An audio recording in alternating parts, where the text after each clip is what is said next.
नमस्कार साथियों, मैं रवि भारतीय। साथियों, जैसा कि आपको पता है कि यूट्यूब पर जो पड़विन एप्लीकेशन पर टेस्ट होते हैं उनके सेशन कराए जा रहे हैं और उनमें ज्योग्राफी का सेशन जो कि 3 सेशन हो चुके हैं उसको हम आगे बढ़ाने जा रहे हैं। और साथियों, मुझे उम्मीद है कि आप जो ये एप्लीकेशन है इसको आगे ज़्यादा से ज़्यादा शेयर कर रहे होंगे और अपने ज़्यादा से ज़्यादा दोस्तों के लिए या साथियों जो भी जानकार हैं उनको आप इस एप्लीकेशन को बता रहे होंगे। तो साथियों, इससे आप सभी जुड़े और इस पर स्कॉलरशिप टेस्ट जो कि रोज़ाना कराया जा रहा है, इसमें आपको भूगोल प्रैक्टिस सेट है, उसकी जो ये वीडियो है, ये आपको टेस्ट 5 बजे देखने को मिल जाएगा और ये टेस्ट रोज़ाना कराए जाएंगे। ये अब पर डे होया करेंगे और और 8 बजे जो भी अच्छा टेस्ट वो जो मेन टेस्ट होता है उसमें कंपनी की सदस्यता भी मिलती है और उसमें जॉब गारंटी जैसी कई सुविधाएं होती हैं, तो वो टेस्ट भी आज 5 बार पर डे कराया जाएगा। तो साथियों, अभी ये तीनों टेस्ट रोजाना हुआ करेंगे और आपको रोजाना इनकी वीडियोज भी मिला करेगी। तो हम जो है अब इस सेशन को आगे लेकर चलने वाले हैं और आज इसकी जो वीडियोज पर जो क्वेश्चन बनेंगे उनकी हम चर्चा करते हैं और उसको वो टेस्ट में आपको देखने को मिलेंगे। तो साथियों, जो पडोइन एप्लीकेशन है उसके बारे में थोड़ा सा आपको बता देना चाहता हूँ कि वो एप्लीकेशन जो है उस पर आपको पॉइंट बनाने होते हैं और फिर भी अगर कोई साथी को उसमें दिक्कत आती है तो आप जो है ये यूट्यूब चैनल है जो विधि है आप कैसे पॉइंट बनाएं, तो उसको आप जाकर देख सकते हैं। मुझे पूरा भरोसा है कि आप उसके उस वीडियो को देखने के बाद आपके सारे डाउट क्लियर हो जाएंगे और आपको कोई भी डाउट नहीं बचेगा और आप इसके बारे में संपूर्ण जानकारी जान चुके होंगे। तो साथियों, हम बिना किसी देरी के अपने वीडियो की ओर बढ़ते हैं। इन पर आप व्हाट्सएप कर सकते हैं। आपको व्हाट्सएप पर आपके जो क्वेश्चन है उसका ज़रूर आपको सोल्यूशन मिल जाएगा और आपको ज़्यादा चिंता नहीं करनी है। पड़विन एप्लीकेशन पर अभी कल तक आपको एक जो ज्वाइन नहीं होने की प्रॉब्लम चल रही है वो आपको सॉल्व कर दी गई है। हमें जो भी भाई को दिक्कत आई है वो भी ठीक हो जाएगी। तो चलिए साथियों, हम बिना किसी टाइम वेस्ट किए अपनी वीडियो पर बढ़ते हैं। तो मैंने आपको पिछले जो प्रैक्टिस सेट कराए हैं उनमें आपको समझाया था, उसमें आपको भारत के बारे में सामान्य जानकारी दी थी। जो है हम भारत के ही बारे में जानने वाले हैं और जो भी क्वेश्चन बनेंगे उनको हम बताने वाले हैं। तो साथियों, ये जो गूगल प्रैक्टिस सेट 4 है, ये जो आज 24 जनवरी को टेस्ट होगा उसमें आपको देखने को मिलेगा। और साथियों, ये टेस्ट जो है वो 5 बजे होगा, तो आप इसे ज्वाइन कर लेना। और इस तो साथियों, भारत जो है वो एशिया जो महाद्वीप है उसका भाग है। तो साथियों, जो एशिया महाद्वीप है उसमें भारत जो है वो दक्षिण में स्थित है। तो इसे दक्षिण एशियाई देश भी कहा जाता है क्योंकि ये एशिया महाद्वीप जो है उसके दक्षिण भाग में है। तो यानी कि वो दक्षिण दिशा में है, तो इसे हम भारत को दक्षिण एशियाई देश भी कहते हैं। और भारत की उत्तर से दक्षिण तक लंबाई जो है 3214 यानी 3214 किलोमीटर लंबा है और पूर्व से पश्चिम तक जो इसकी चौड़ाई है वो है 2933 किलोमीटर। तो ये जो भारत की जो लंबाई और चौड़ाई है वो यहाँ पर बताई गई है। और भारत का पूर्व में वालांगू पॉइंट तथा पश्चिम में सरक्रिक पॉइंट है। तो साथियों, जो भारत है वो मैप में पूर्व में उसका जो एंड पॉइंट है यानी कि जो उसका लास्ट पॉइंट है वो वालांगू है और जो पश्चिम में उसका फाइनल पॉइंट जो भारत के मैप में आता है या अपनी भारत का जो क्षेत्र के अंतर्गत आता है वो है उसका सरक्रिक पॉइंट। तो ये जो दोनों पॉइंट है ये पूर्व और पश्चिम में है। तो यहाँ से जो है क्वेश्चन आपको इस थ्योरी में से आपको क्वेश्चन मैं बता देता हूँ कि क्वेश्चन क्या बनने वाला है। यहाँ से ये क्वेश्चन बन जाएगा कि भारत के पूर्व में कौन कौन सा पॉइंट है, भारत के पूर्व में कौन सा पॉइंट है। तो साथियों, ये यहाँ पर क्वेश्चन बन जाएगा और इसका आंसर आपको मैंने बता दिया है। आप इस थ्योरी को कंप्लीट पढ़ लेना। भारत का सबसे ऊंचा बांध टिहरी बांध है। तो साथियों, आप सभी को पता है कि भारत में बहुत सारे बांध हैं और टिहरी बांध जो है वो हमेशा आता रहता है और हमें इसके बारे में पता भी है। कुछ साथियों को पता होगा कि टिहरी बांध जो है वो अलकनंदा नदी पर स्थित है। अलकनंदा नदी जो है वो उत्तराखंड राज्य में स्थित है। तो अलकनंदा नदी जो है उस पर यह टिहरी बांध है। और भारत में जो है दो दो सक्रिय ज्वालामुखी हैं। साथियों, भारत में केवल दो सक्रिय ज्वालामुखी है। उनमें एक तो यह है जो नारकोंडम है और दूसरी जो है बैरन ज्वालामुखी है। साथियों, केवल भारत में ये दो ही ज्वालामुखी सक्रिय हैं और ये जो दोनों ज्वालामुखी हैं ये अंडमान निकोबार द्वीप समूह में स्थित हैं। तो अब यहाँ से नोट कर लेते हैं कि जो भारत में ये अंडमान में कौन सी है और निकोबार में कौन सी है।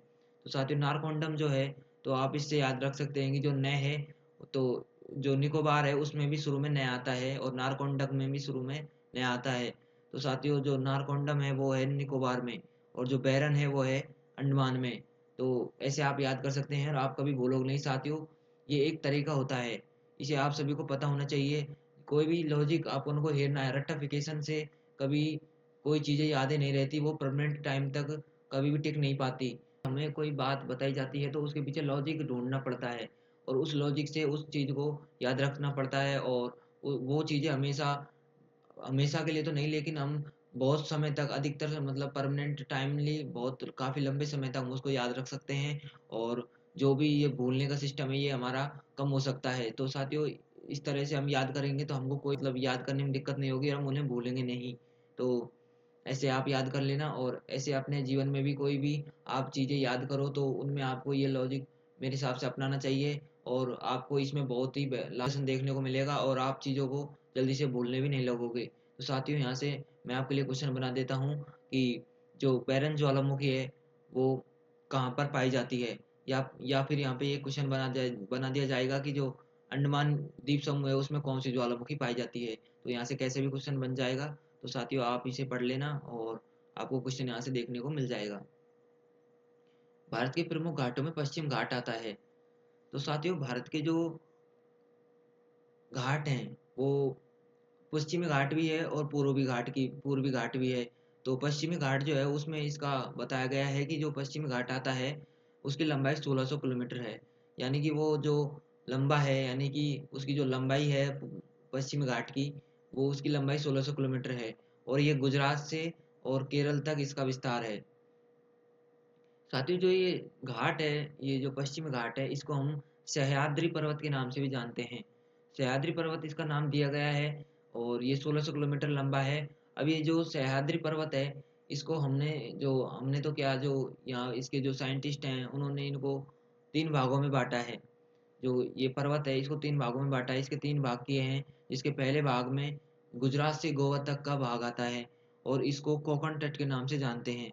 यानी कि जो गुजरात और गोवा तक जो ये समुद्र से जो उम, राज्यों में ये जुड़ा है, वो वहाँ पर इस तट को जो नाम दिया गया है वो कोकण तट नाम दिया गया है। और जो गोवा से और कर्नाटक जो तट है उसको केंद्र तट के नाम दिया गया है। और साथियों गोवा जो है वहाँ पर टूरिस्ट के लिए भी वो एक अच्छी जगह बताई जाती है। और कर्नाटक, ये जो नीचे के जो दक्षिण में स्टेट हैं ये यहाँ समुद्री तट से घिरे हुए हैं, वही नाम यहाँ पर बताए गए हैं। ये कोई और अलग चीज़ नहीं है। तो इसमें बताया गया है कि गोवा से जो कर्नाटक का तट है उसको वैसे तट नाम ना देकर उसको एक स्पेशल नाम दिया गया है, जिससे उसको समझने में दिक्कत ना आए। तो उस तट को नाम जो है वो केंद्र तट नाम दिया गया है। और कर्नाटक से केरल तक जो जाएगा वो जो तट है, जो कर्नाटक से केरल तक, वो पश्चिमी घाट में ही आता है, क्योंकि ये पश्चिम की तरफ ही आते हैं ये तीनों घाट। तो उसे जो है वो मालाबार तट का नाम दिया गया है, मालाबार तट। तो ये थ्योरी आप पढ़ लेना, और यहाँ से क्वेश्चन नंबर 3 बन जाएगा कि गोवा से कर्नाटक के तट को क्या कहते हैं। गोवा से कर्नाटक के तट को क्या कहते हैं। तो यहाँ से क्वेश्चन नंबर 3 बन जाएगा। और आपको ये थ्योरी अच्छे से पढ़नी है, ये आपको एग्जाम ओरिएंटेड भी पढ़ाया जा रहा है, इसमें आपको बहुत हेल्प होगी। आप कोई भी एग्जाम दो, आपको उसमें ये बहुत ही हेल्पफुल साबित होने वाली हैं। आपको ये आपका बिल्कुल टाइम वेस्ट वाली चीज़ें नहीं हैं। आपको इनका पूरा जो है वो लाभ मिलने वाला है, और आप खुद इस चीज़ को रियलाइज करने लगोगे। तो चलिए साथियों आगे बढ़ते हैं कि जो मैंने अभी आपको बताया था कि जो घाट हैं वो पूर्वी घाट भी होते हैं और पश्चिमी घाट भी होते हैं। तो जो है पश्चिम घाट के बारे में हमने जाना कि ये गुजरात से केरल तक है, और इसकी लंबाई 1600 किलोमीटर है, और इसे सह्याद्री पर्वत के नाम से भी जानते हैं। तो साथियों ऐसे ही पूर्वी घाट भी है, और पूर्वी घाट जो है उसको महेंद्रगिरी पर्वत के नाम से जानते हैं, और इसकी जो लंबाई है वो 1015 किलोमीटर है। यानी कि जो वो पश्चिमी घाट है उससे इसे महेंद्रगिरी पर्वत के नाम से जानते हैं। और ये जो है वो केरल से आंध्र प्रदेश तक के तट को कोरोमंडल तट कहते हैं। यानी कि ये भी 3 भागों में बांटा गया है। ये केरल से लेके पश्चिम बंगाल से ऊपर तक का भाग तक फैला हुआ है। तो इसमें बताया गया है फर्स्ट पॉइंट में कि जो केरल से आंध्र प्रदेश तक का तट है उसको हम कोरोमंडल तट के नाम से जानते हैं। या भी यहाँ पर भी ये जो साथी जो है वो कोरोमंडल नाम दिया गया है, जिससे इसको जो है अलग अलग नामों से पहचाना जा सके और कोई भी कंफ्यूजन ना रहे। और जो आंध्र प्रदेश से पश्चिम बंगाल तक का तट है उसे डेल्टा तट के नाम से जानते हैं। साथियों इसे आप ऐसे भी याद कर सकते हैं, जो ये नदी आती है गंगा नदी, इसमें जो यमुना नदी मिलती है, और इधर से ये जितनी भी नदी छोटी छोटी नदियाँ जिसमें जो गंगा नदी में आकर मिलती है, ये अपना डेल्टाई क्षेत्र भी बनाती है। जो इसलिए आप इसे ऐसे भी याद रख सकते हैं, अगर आपने थोड़ी बहुत भी अगर ज्योग्राफी के बारे में नॉलेज रखते हो तो वहाँ पर डेल्टा का भी निर्माण होता है, जो कि एक बहुत बड़ा डेल्टाई क्षेत्र है जिसे हम सबसे बड़ा डेल्टा मानते हैं, जो कि सुंदरवन डेल्टा है। तो इसे आप इस तट को ऐसे भी क्योंकि ये तट वहाँ पर ही आता है, जैसे आप अपन मैप पे देखोगे तो ये तट है वो जो डेल्टाई क्षेत्र है वहाँ पर ये देखने को मिलता है। तो इसे ऐसे भी याद रख सकते हैं, तट है उसको हम डेल्टा तट के नाम से जानते हैं। और पश्चिम बंगाल से जो ऊपर का तट है, यानी कि आगे जितना भी जो समुद्र का पानी है जहाँ तक भी, तो उसको हम पर्वतीय क्षेत्र के नाम से जानते हैं। तो साथियों यहाँ से ये क्वेश्चन बन जाएगा कि मैं आपके लिए क्वेश्चन बना देता हूँ, केरल से आंध्र प्रदेश तक के तट को किस नाम से जानते हैं। साथियों आप इसे नोट कर लेना कि मैं आपको रिपीट करता हूँ, केरल से आंध्र प्रदेश तक के तट को किस तट के नाम से जाना जाता है। तो यहाँ से ये क्वेश्चन बन जाएगा। और कोरोमंडल तट मैंने जैसा आपको बताया कि उसे जाना जाता है। तो ये बहुत ही इंपॉर्टेंट क्वेश्चन है। तो आगे लास्ट क्वेश्चन जो पांचवा क्वेश्चन बनेगा उस पर हम चर्चा कर लेते हैं, जो उसकी थ्योरी है कि भारत में पूर्वी घाट और पश्चिमी घाट जो हैं, जो अभी हमने पढ़े हैं, वो जो नीचे दक्षिण में बिल्कुल वहाँ पर जो दोनों घाट जब मिलते हैं तो उन्हें कार्डमम की पहाड़ियाँ कहा गया है। साथियों ये जो पहाड़ियाँ हैं ये भारत की बिल्कुल एंड पॉइंट में हैं। और आपको पता होगा कि जो भारत का एंड पॉइंट है, यानी कि जो दक्षिणतम बिंदु है बिल्कुल, वो है इंदिरा पॉइंट। और उत्तर में जो बिंदु है वो है इंदिरा कॉइल। और मैंने आपको अभी जो क्वेश्चन बताया था शुरू में कि जो पूर्व में है वो जो है बालांगू है ही, और जो पश्चिम में है वो सरक्रीक, मैंने आपको ये दोनों पहले बता दिए थे। और उत्तर में जो है वो इंदिरा कोल है, और दक्षिण में वो है इंदिरा पॉइंट है। तो जो बिल्कुल दक्षिण में है ये जो पश्चिमी घाट और पूर्वी घाट है, ये आपस में यहाँ बिल्कुल मिले हुए हैं, और ये अंतिम छोर पर मिले हुए हैं, ये मान लो आप। तो ये जो है कार्डमम की पहाड़ियाँ, इन यहाँ पर जो वो भाग बनता है या फिर जो दृश्य बनता है, उनको कार्डमम की पहाड़ियाँ कहा गया है। इन्हें स्पेशल नाम दिया गया है, ये कार्डमम की पहाड़ियाँ। ये आप नाम याद रखना। तो यही क्वेश्चन मैं यहाँ से आपके लिए बना देता हूँ कि जो ये पूर्वी घाट और पश्चिमी घाट जहाँ पर मिलते हैं उन्हें कौन सी पहाड़ियों के नाम से जाना जाता है। तो ये क्वेश्चन आपको मिल जाएगा, ये इसका आंसर कार्डमम की पहाड़ियाँ होने वाला है। और साथियों आपको लिए आज की जो थ्योरी है वो खत्म होती है। चैनल को भी सब्सक्राइब करें, बेल आइकॉन को ऑल पे सेलेक्ट कर लें, क्योंकि वीडियोज जो हैं वो दिन में 3-3 4-4 वीडियो डलती हैं। तो आपको कोई भी वीडियो डलती डलती है तो उसका नोटिफिकेशन सबसे पहले मिले, और आप उस वीडियो को देखकर अपना टेस्ट ज्वाइन करें। आपको टेस्ट का जो शेड्यूल है वो भी वीडियोज के माध्यम से पता चल जाया करेगा, और कोई भी आपको टाइम में कन्फ्यूजन नहीं रहा करेगा। तो उम्मीद है आपको ये सेशन पसंद आया होगा, और अगले मिलते हैं अगले सेशन में। तब तक के लिए जय हिंद, जय भारत, नमस्कार।